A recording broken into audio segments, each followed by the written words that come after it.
We're talking to Dr. LMadu, and the topic is the narco states of West Africa. And of course, Dr. LMadu, the information that you've given so far is just, in a real sense, mind-boggling, you know, to even suggest that the government itself is a drug cartel in Africa. I mean, it seems to be so far beyond almost belief. But go on, continue our discussion in reference to this. Yeah, and like I was saying, you know, here you have two countries, you know, that could have been heaven anywhere else on any other continent. For example, Guinea. Guinea has the largest, you know, bauxite deposits in the entire planet. And you know, bauxite is the ore for aluminium. Exactly. And yet, almost 60% of the people are jobless. Okay? Almost 60% of them are jobless. Okay? Running water is a luxury. Electricity is a luxury in a country that has so much water. What is the government doing? If the government is busy, the government officials are busy, you know, trying to run drugs and protect their own interests, they are not busy running the government to take care of the little person. They could care less. And that's part of the problem. Oh yeah, people say, well, you know, Africa is poor. Africans are poor. No, really, Africa is not poor. Okay? Africa is not poor. It's just that the place is completely mismanaged because of what we just discussed now. Okay? That bauxite deposit in Guinea is enough to make the place a heaven for everybody. It's enough to make the place very rich. But yet... And they got the labor to exploit it. They have the labor to exploit it. And the government has not seen it fit to exploit it to its fullest for the benefit of its own people. And even when they come to exploit it, it would still not be for the benefit of the people. The same with Bissau. Even though Bissau's main cash crop happens to be cashew nuts, but there's enough agricultural land and water for everybody to be, you know, to be happy. Okay? It's enough, they have enough seas to fish, they have enough land for agricultural production and all that. But yet, electricity, water is a luxury. Now, how can the government do anything for the people when they are busy trying to control and sell these drugs and run the country at the same time? Both of them cannot work that way. It does not work that way. And that's part of the problem. Okay? So these drug barons have seen these institutional weaknesses and say, hey, let's go over there. You know, since the DEA is on our backs in Jamaica and then, you know, other places in Trinidad and in Latin America, hey, you know, and the Europeans want these drugs now. Come on, let's go over there. Since the government is acquiescing to this, it's better for us to shift. That's the reason why they said, okay, now let's go over to west coast of Africa. So when we ship the drugs over there, we are quiescent government officials. We don't have to worry about somebody searching those things at the airport, at the seaport. They just landed, pay the government their own money, the officials, put it in the government diplomatic pouches. And you know, because it's a diplomatic pouch, it cannot be searched at the airport because of diplomatic immunity. Okay? Take it to Europe. And that's exactly the reason.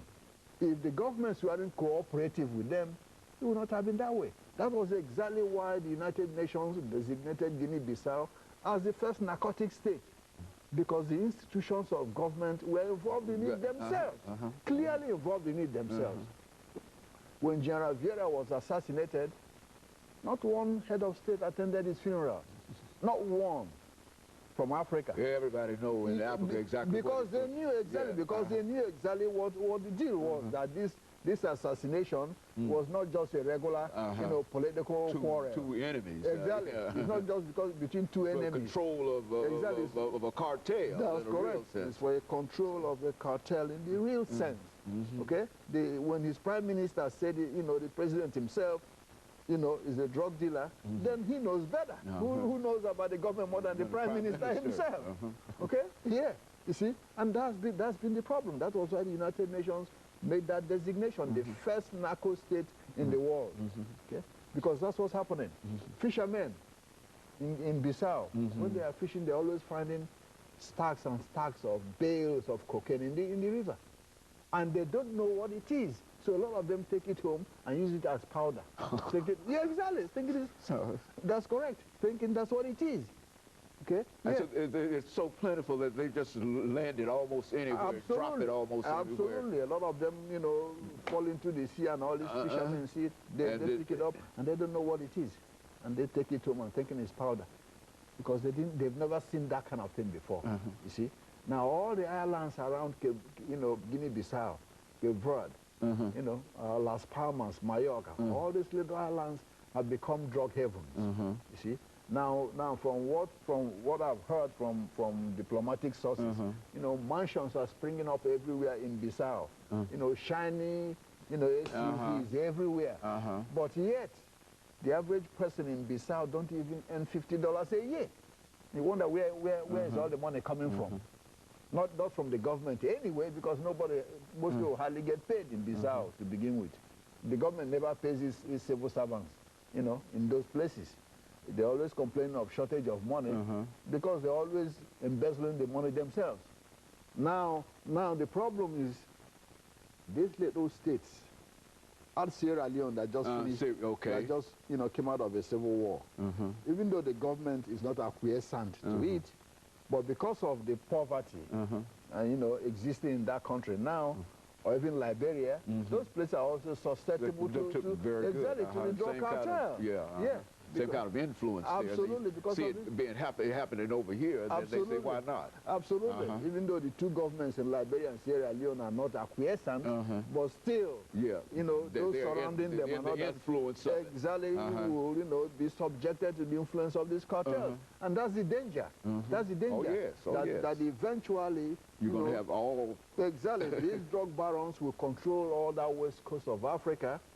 And what will you see? Africans start slaughtering each other over control of cocaine. That's right. That would be another tragedy, you know, on top of what has happened before. You see, that's what people are worried about. We talk of narco-terrorism. Yeah, we're going to see what you call a real narco-terrorism on the west coast of Africa. Because when they start fighting over who control the access and the money and all this, then, you know, Africans will start slaughtering each other en masse. It wouldn't be tribal warfare, it would be warfare over cocaine. And you know how deadly it is. And now, think about it.